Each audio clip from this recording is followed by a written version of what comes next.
alle sammen. I den her video vil jeg gerne vise jer min Elf Collection. Så ja, lad os begynde. Den første ting jeg har er en neglelak. Og det er en Elf Professional Nail Polish. Og det er i farven Blush nummer D19.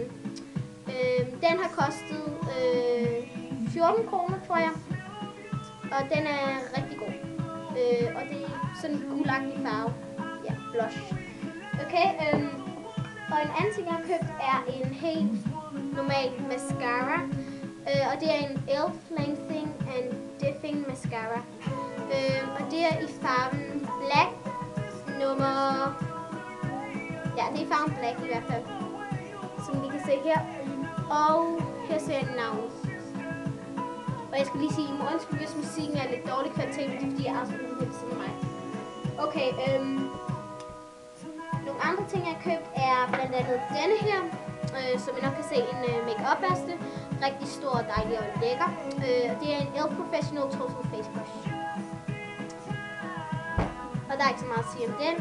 Den har kostet også 13-14 kroner. Meget rigeligt. Og ved siden af den har jeg jo så købt en pudder.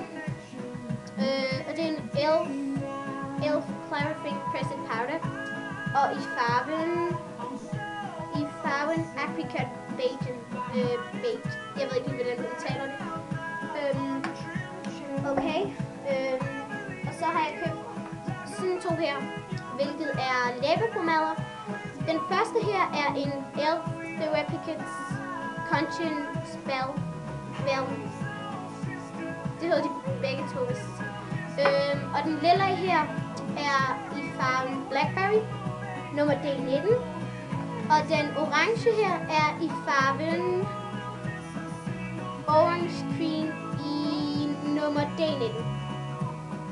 Og de er begge to rigtig gode og små.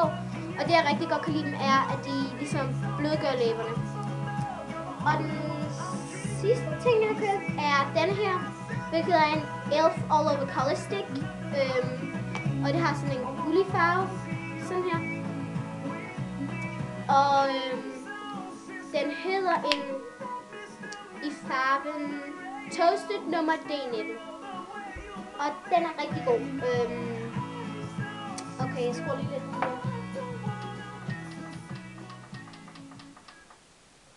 Okay, og nu vil jeg lige sige tak, fordi I så med i den her video. Det var som en Elf Collection.